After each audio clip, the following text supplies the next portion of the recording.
Hello everyone, this is Coach Lana checking in. This is day 8 of 31 and today we're going to talk about genetically modified foods. Major hot button topic. Button topic. I can't talk. But I think genetically modified foods is going to be one of those topics that's going to come back to haunt us 30, 40, 50 years from now. It's going to be something that we're going to look back on like we looked at how we used to use pesticides like crazy in the olden days and everyone thought it's fine and they would spray it on their bodies to show how fine it was. And then now we know that they cause cancer, diabetes, hypothyroidism, and they mess with our metabolism. So this is a tough one. So I'm going to check my notes every now and then to make sure I get the percentages or any facts that I give you correct and I stay on track because I get very heated in this topic. So I want to thank you so much for joining me on this journey, day 8 of 31. Please take the information as information. This is for you to learn to put into your life. So genetically modified foods. What are genetically modified foods? Genetically modified foods is not like cross-pollination. It isn't like what gardeners do to try to make healthier plants. They actually go in and manipulate the DNA. They might take part of the DNA of a virus and mix it with part of the DNA of corn to make the corn more resilient. So that sounds really good. Make the corn more resilient so that it can withstand disease.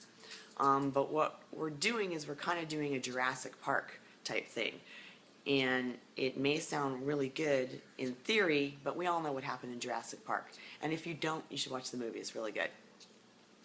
So 85% of our food, our major food crops, 85% of our major food crops are genetically modified. And those crops are soy, corn, wheat, and sugar beets. And there was a couple more, but I can't remember them right now.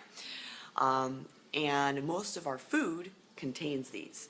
So you need to really be looking at your labels and see if soy, corn, and wheat are in those foods and if they're marked as non-GMO, which is not regulated that much right now.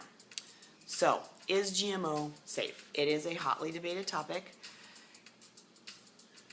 And two things I wanted you guys to take into consideration, so this is something to think about. The major player in the genetically modified food arena are seeds from Monsanto. Monsanto created them mainly to be resilient to a weed killer called Roundup, which they use on the crops. So now, when they put weed killer on the crops, they can actually add more weed killer because they know they're not going to kill the crops. We've already talked about eating organic and how pesticides and weed killers are bad for us. So genetically modified foods are going to have more pesticides and weed killers, even though originally they were created so they would have less. But they're not. That's not how it's ending up.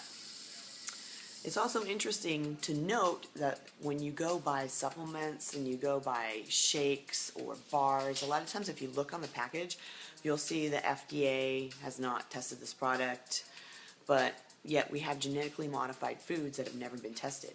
Monsanto says, oh, you don't need to test these, and they don't want to put any funding into testing the products to see if they're safe on people.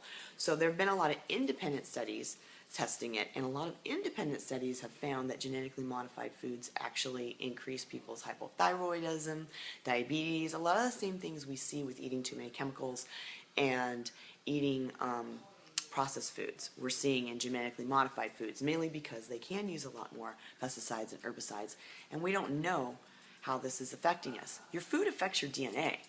I mean, if that's something that's recently come out to the general public, is to understand that even if you have a predisposition for disease, you can change the way you eat and manipulate your DNA by what you're eating and possibly get healthier. So this is something to consider. They are manipulating the genes. You're eating that. Not only are you eating that, but the food you're eating is eating it. And we'll talk about meat in another topic. So, let's see, I want to make sure I'm on track. Okay, so there's a website and a book that I'm going to recommend to you.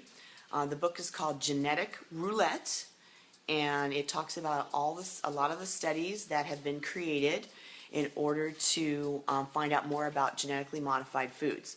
Also, there is a shopping website called non-gmoshoppingguide.com, and that's a place where you can find foods that are on the list that are non-genetically modified and healthier for your body. So I really recommend make sure you look at my notes. That way you can look them up there. So thank you for your time. I'm going to talk about GMO organics a lot more when we talk about choosing proper meat to eat with your family. But that's what I've got for now. So thank you so much for listening. I will see you in day 9. And this is Coach Lana, and I'm out of here.